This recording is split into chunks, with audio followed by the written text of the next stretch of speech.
ಆತ್ಮೀಯ H16 news ಅರ್ಥಾತ್ ಸಿದ್ದರಾಮಯ್ಯ ಸ್ವಾಗತ. ನಾನು ನಿಮ್ಮೊಬ್ಬ MI ಅಥವಾ ಮಲ್ಲಪ್ಪ ಜ್ಯೋತಿ ಅವರ ಆತ್ಮೀಯರೇ.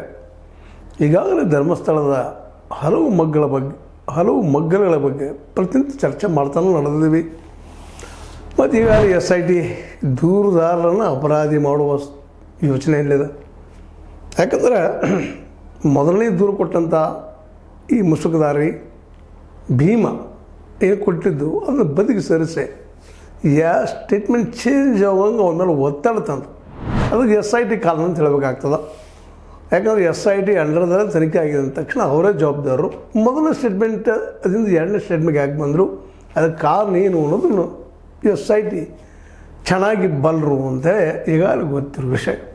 ಹೀಗಾಗಿ ಆ ದೂರುದಾರರನ್ನು ಷಡ್ಯಂತ್ರಗಾರರು, ಧರ್ಮಸ್ಥಳದ ಹೆಸರು ಕೆಡಿಸುವವರು, ಧರ್ಮದ ಹೆಸರು ಕೆಡಿಸುವವರು, ಹಿಂದೂ ವಿರೋಧಿಗಳು ಈಗ ಅನೇಕ ಆರೋಪಗಳನ್ನು ಮಾಡೋದನ್ನು ನಾವು ನೋಡ್ತಾ ಇದ್ದೀವಿ. ಆ ದಿಶೆಯಲ್ಲಿ ಒಂದು ಹೆಜ್ಜೆ ಮುಂದೆ ಹೋಗ್ತಾ ಇದೆ. ಕೋರ್ಟ್ನಲ್ಲಿ ವಾದ ಮಾಡ್ತಾಯಿದೆ SIT. ಮಾಡಲಿ, ಅದು ಇರ್ಬೋದು ಒಂದು ನೆಪದಲ್ಲೇ. ಈಗ ಇವುಗಳ ನೆಲೆಯಲ್ಲಿನ SIT ಹಿನ್ನೆಲೆಯಲ್ಲಿನ ಇಲ್ಲೇ ಇನ್ನೂ ಅನೇಕ ಘಟನೆಗಳು ನಡೆದಿರ್ಬೇಕಾದ್ರೆ ಚರ್ಚೆ ಮೇಲೆ ಮಾಡ್ತಾನೆ ಇರ್ತಾರೆ. ಅನೇಕ ಮಾಧ್ಯಮಗಳಲ್ಲಿ ಚರ್ಚೆ ಆಗ್ತಾನೆ ನಡೆದ. ಅದರಲ್ಲೂ ಯೂಟ್ಯೂಬರ್ಸ್ ಅಂತೂ ಈ ಧರ್ಮಸ್ಥಳದ ಹಣದ ವ್ಯವಹಾರದ ಬಗ್ಗೆ ಸಾಕಷ್ಟು ವಿಡಿಯೋಗಳನ್ನು ಮಾಡಿದ್ದಾರೆ. ಅನೇಕರಿಗೆ ಈ ಮೈಕ್ರೋ ಫೈನಾನ್ಸ್, ನಿಮಗೀಗಾಗಲೇ ಇದರ ಬಗ್ಗೆ ನೀವು ಕೇಳಿದ್ದೀರಿ. ಮೈಕ್ರೋ ಫೈನಾನ್ಸ್ ಯಾವ ರೀತಿಯಾಗಿ ಇಡೀ ರಾಜ್ಯವನ್ನು ಹುರಿದು ಮುಖ್ಯದ, ಬಡ್ಡಿಗಳನ್ನು ಆಕಾರ ಮಾಡ್ಕೊಂಡದ. ಎಷ್ಟೋ ಕಂಪ್ನಿ ಹುಟ್ಟಿದವ, ಒಂದಲ್ಲ ಎರಡಲ್ಲ. ಅದರಲ್ಲಿ ನಮ್ಮ ಧರ್ಮಸ್ಥಳದ್ದು ಒಂದು ಮಂಜುನಾಥ್ ಹೆಸರಲ್ಲೇ ಮೈಕ್ರೋ ಫೈನಾನ್ಸ್ ಮಾಡಿಕೊಂಡು ಕೇಂದ್ರ ಬ್ಯಾಂಕ್ದಿಂದ ಅಥವಾ ಸೆಂಟ್ರಲ್ ಬ್ಯಾಂಕ್ದಿಂದ ಅಥವಾ ನಮ್ಮ ಸ್ಟೇಟ್ ಬ್ಯಾಂಕ್ದಿಂದ ದುಡ್ಡು ತೆಗೆದುಕೊಂಡು ಅದಕ್ಕೆ ಸಿಕ್ಕಾಪಟ್ಟೆ ಬಡ್ಡಿ ಹಾಕಿ ನಾವು ಜನಸೇವೆ ಮಾಡ್ತೀವಿ, ಗ್ರಾಮಾಂತರದಲ್ಲಿ ಉದ್ಯೋಗ ಸೃಷ್ಟಿ ಮಾಡ್ತೀವಿ, ಗ್ರಾಮಸ್ಥರಿಗೆ ಉದ್ಯೋಗ ಒದಗಿಸ್ಕೊಡ್ತೀವಿ ಅಂತೇಳಿ ಓಪನ್ ಆಗಿ ಬಡ್ಡಿ ದಂಧೆ ಮಾಡಿದ್ದನ್ನು ಅನೇಕ ಸಂದರ್ಭಗಳಲ್ಲೇ ಅನೇಕರು ತಮ್ಮ ಭಾವನೆಗಳು ವ್ಯಕ್ತಪಡಿಸಿದ್ದಾರೆ. ಆ ದಿಶೆಯಲ್ಲಿ ಸಾಕಷ್ಟು ರಿಸರ್ಚ್ಗಳು ಆಗಿದ್ದಾವೆ. ಇದೆಲ್ಲ ಸರ್ಕಾರಕ್ಕೆ ಮನವರಿಕೆ ಆಗಿನ ಈ ಮೈಕ್ರೋ ಫೈನಾನ್ಸ್ಗಳ ಮೇಲೆ ಒಂದು ಹಿಡಿದು ಸಲುವಾಗಿ, ಕಂಟ್ರೋಲ್ ಇಟ್ಕೊಳ್ಳೋ ಸಲುವಾಗಿ ಕಾನೂನು ತಂದಿದ್ದಾರೆ. ಆದರೆ ಆಗ ಓಪನ್ ಆಗಿ ಆಗ್ತಾ ಇರೋದು ಈಗ ರಂಗೋಲಿ ಬುಡದಲ್ಲಿ ನಡೀತಾ ಇರ್ತದೆ. ಇವತ್ತು ನಿಂತಿಲ್ಲ, ಬಡ್ಡಿ ವಸೂಲಿ ಮಾಡೋದು ನಿಂತಿಲ್ಲ, ಸಾಲ ಕೊಡೋದು ನಿಂತಿಲ್ಲ, ಬಡವರಿಗೆ ಬಲಿ ಆಗೋದು ನಿಂತಿಲ್ಲ. ಬಡ್ಡಿ ಯಾವ ಬಡ್ಡಿ, ಯಂತ್ರ ಬಡ್ಡಿ, ಯಾವ ರೀತಿ ಬಡ್ಡಿ, ಜನಸಾಮಾನ್ಯರಿಂದ ಡೆಪಾಸಿಟ್ ಮಾಡಿದ್ರ ಬಗ್ಗೆ ಸ್ಪಷ್ಟವಾದ ದಾಖಲೆಗಳಿಲ್ಲ. ಅದಕ್ಕೆ ಬಡ್ಡಿ ಏನು ಕೊಡ್ತಾರೋ ಗೊತ್ತಿಲ್ಲ. ನಾನಾ ರೀತಿ ಶೋಷಣೆಯನ್ನು ಬಡ ಜನರು, ಮ್ಯಾಕ್ಸಿಮಮ್ 90% ಜನರು ಬಡ ಜನರಿಗೆ ಕೆಳಗೆ ಇದ್ದಂಗೆ ಇದ್ದಾರೆ. ಅವರು ಕೂಲಿಕಾರರು, ದಿನಗೂಲಿಗಾರರು, ರೈತ ಕೃಷಿ ಕೂಲಿಕಾರರು, ಎಷ್ಟು ಜನ ಇದ್ದಾರೆ ಪಾಪ ಕೂಲಿಕಾರರು. ಇರುವ 100 ಜನರು 90 ಜನ ಎಲ್ಲ ಬಡತನ ರೇಖೆ ಎಡಬಲದಲ್ಲಿದ್ದಂಥವ್ರು. ಇವರು ಬದುಕು ನಡೆಸೋದಕ್ಕಾಗಿ ದಿನನಿತ್ಯ ಸಾಲ ಬೇಕು ಇವ್ರಿಗೆ.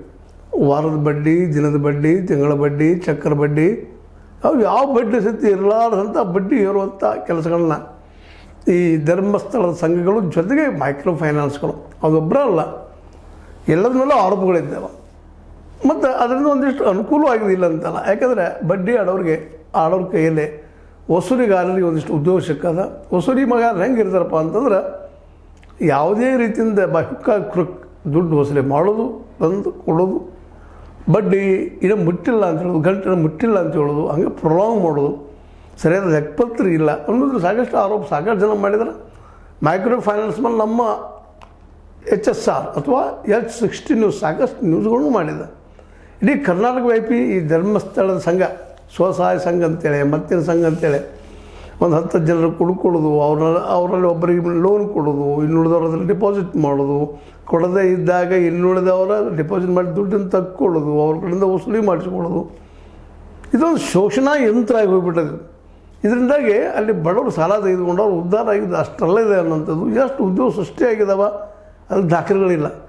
ಕೆಲವು ದೊಡ್ಡ ಆದರ್ಶಗಳನ್ನ ಹೇಳಿದ್ರು. ಧರ್ಮಸ್ಥಳದ ಫೈನಾನ್ಸ್ಗಳಾಗಿರ್ಬೋದು ಅಥವಾ ಇನ್ನುಳಿದ ಫೈನಾನ್ಸ್ಗಳಾಗಿರ್ಬೋದು, ಇವತ್ತಿನ ಮೈಕ್ರೋ ಫೈನಾನ್ಸ್ ನಾವು ಕರಿತೀವಿ, ಅವರೆಲ್ಲ ಇಲ್ಲ ಉದ್ಯೋಗ ಕೊಡ್ತಾ ಇದ್ದೀವಿ ಅಂತ.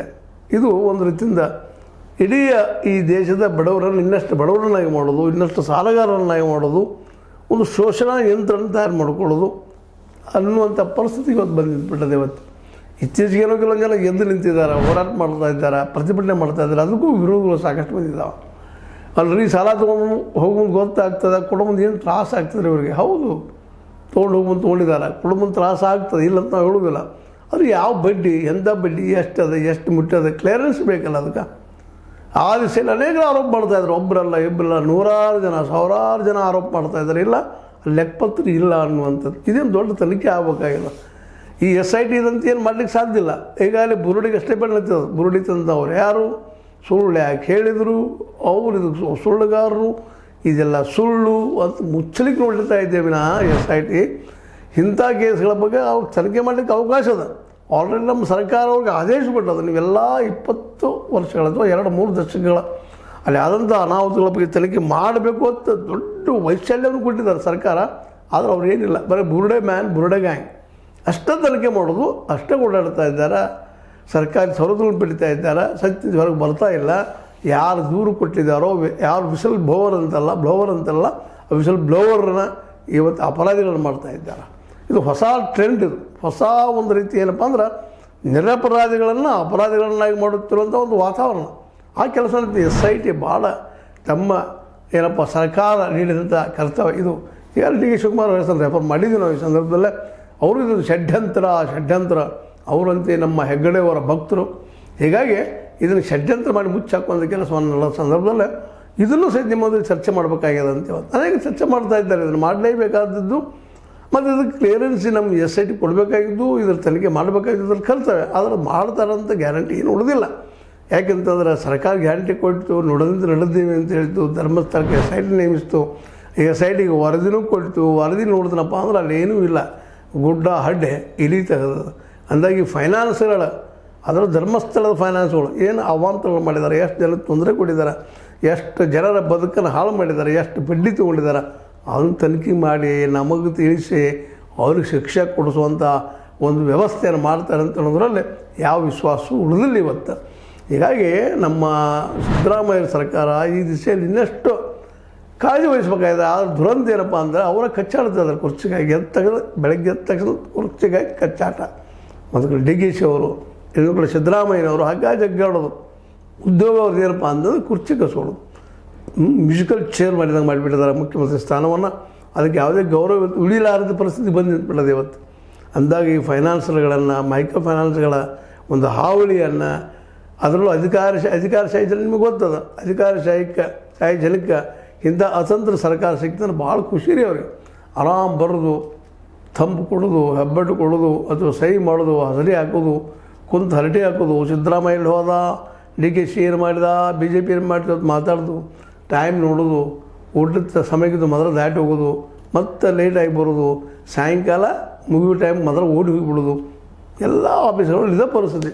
ಹೀಗಾಗಿ ವರ್ಕ್ ಎಫಿಷಿಯನ್ಸಿ, ಆಡಳಿತ ಇಲ್ಲಿ ಇಲ್ಲ, ನಿಂತು ಹೋಗಿದೆ ಅನ್ನೋದು ಈಗಾಗಲೇ ಸ್ಪಷ್ಟ ಆಗ್ತಾಯಿದೆ. ಅಂಥದ್ರೊಳಗೆ ಈ finance, micro finance, Dharmasthala micro finance ಆಗಲಿ ಅದೊಂದೇ ಅಲ್ಲ, ಯಾವುದೇ ಮೈಕ್ರೋ ಫೈನಾನ್ಸ್ ಇವತ್ತಿಗೂ ಸಹಿತ ತನ್ನ ಕಳ್ಳ ದಂಧೆಯನ್ನು, ಹೆಚ್ಚಿನ ಬಡ್ಡಿಯನ್ನು, ಚಕ್ರ ಬಡ್ಡಿಯನ್ನು ವಸೂಲು ಮಾಡೋದು ನಿಲ್ಲಿಸಿಲ್ಲ. ಎಲ್ಲ ದಿಶೆಯಲ್ಲಿ ಇವತ್ತು ಸರ್ಕಾರ ಜವಾಬ್ದಾರಿ ಇವುಗಳು ನಿಲ್ಲಿಸುವಂಥದ್ದು. ಇದು ಸಾಧ್ಯನೇ ಈ ಸರ್ಕಾರದಿಂದ ಅಂತೇಳಿ. ಮೋಸ್ಟ್ಲಿ ಇದು ಸಾಧ್ಯ ಇಲ್ಲ ಅಂತ ನಾವು ಈಗಾಗಲೇ ಹೇಳಬೇಕಾಗಿದೆ ಇದನ್ನು. ಯಾಕಂದರೆ ಯಾವ SIT ನೇಮಿಸಿದ್ರು ಸರ್ಕಾರ, ಆ SITಯಿಂದ ಇವತ್ತಿನವರೆಗೂ ಕೇವಲ ಏನು ಬಂತಪ್ಪ ಅಂದ್ರೆ ದೂರು ಕೊಟ್ಟವರು ಅಪರಾಧಿಗಳು, ಆರೋಪಿಗಳು ಆದ್ರ ವಿನಃ ಯಾರ ಮೇಲೆ ಆರೋಪ ಮಾಡಿದ್ರು, ಯಾರು ಕುರಿತಾಗಿ ನೇರವಾಗಿ ಆರೋಪ ಮಾಡಿ ಓಪನ್ನಾಗೆ ಫೀಲ್ಡ್ ಇಳಿದಿದ್ರು ಈ ದೂರುದಾರರು, ಇವತ್ತು ಅವ್ರು ಇನ್ನೂ ಸೇಫ್ ಆರಾಮಿದ್ದಾರೆ. ಯಾಕಂದ್ರೆ ಗುಡ್ಡದ ಮೇಲೆ ನೀರು ಕೆಳಗೆ ಹರಿದು ಹೊಂಟದ, ನಾ ಆರಾಮಿದ್ದೀನಿ, ಸತ್ಯ ಗೊತ್ತಾಗ್ತದೆ ಅಂತೇಳಿ ಮಗುವಿಗಾರು ಹೇಳಿ ಕೊಟ್ಟಿದ್ದರು ನಮ್ಮ ಹೆಗ್ಗಡೆಯವರು. ಆ ಹೆಗ್ಗಡೆಯವರು ಹೇಳಿದ ಪ್ರಕಾರ ಇವತ್ತು ಅವರು ದೋಷ ಮುಕ್ತರಾಗ್ತಾ ಇದ್ದಾರೆ ಈ SITಯ ತನಿಖೆಯಿಂದ. ಇಂಥ ತನಿಖೆ ಮಾಡುವಂಥ ಸಂಸ್ಥೆ ಈ ಮೈಕ್ರೋ ಫೈನಾನ್ಸ್ಗಳ ದುಡ್ಡು ಕೊಟ್ಟು ವಸೂಲು ಮಾಡುವ, ಚಕ್ರ ಬಡ್ಡಿ ವಸೂಲು ಮಾಡುವ, ಡಿಪಾಸಿಟ್ ಮುಳುಗಿಸ್ತಾರೋ ಅನ್ನುವಂಥ ಆರೋಪಗಳಿರುವ ಈ ಧರ್ಮಸ್ಥಳದ ಮೇಲಾಗಲಿ, ಇನ್ನುಳಿದ ಫೈನಾನ್ಸ್ಗಳ ಮೇಲಾಗಲಿ ತನಿಖೆ ಮಾಡಿ ಸತ್ಯ ಹೊರಗೆ ಹಾಕ್ತದನ ಅನ್ನೋದು ಇವತ್ತು $1,000 ಪ್ರಶ್ನೆ ಅಂತಂದ್ರೂ ಅಡ್ಡಿಯಿಲ್ಲ ಅಂತ ಹೇಳ್ತಾ, ಇದು ನಿಮ್ಗೆ ಲೈಕ್ ಆಗಿರ್ಬೋದು. ಲೈಕ್ ಮಾಡಿ, ಶೇರ್ ಮಾಡಿ, ಕಾಮೆಂಟ್ ಮಾಡಿರಿ. ಜೊತೆಗೆ ಸಬ್ಸ್ಕ್ರೈಬ್ ಆಗುವುದನ್ನು ನಿಲ್ಲಿಸಬೇಡ್ರಿ. 60 ನ್ಯೂಸ್ ಅರ್ಥ ವಂದನೆಗಳು.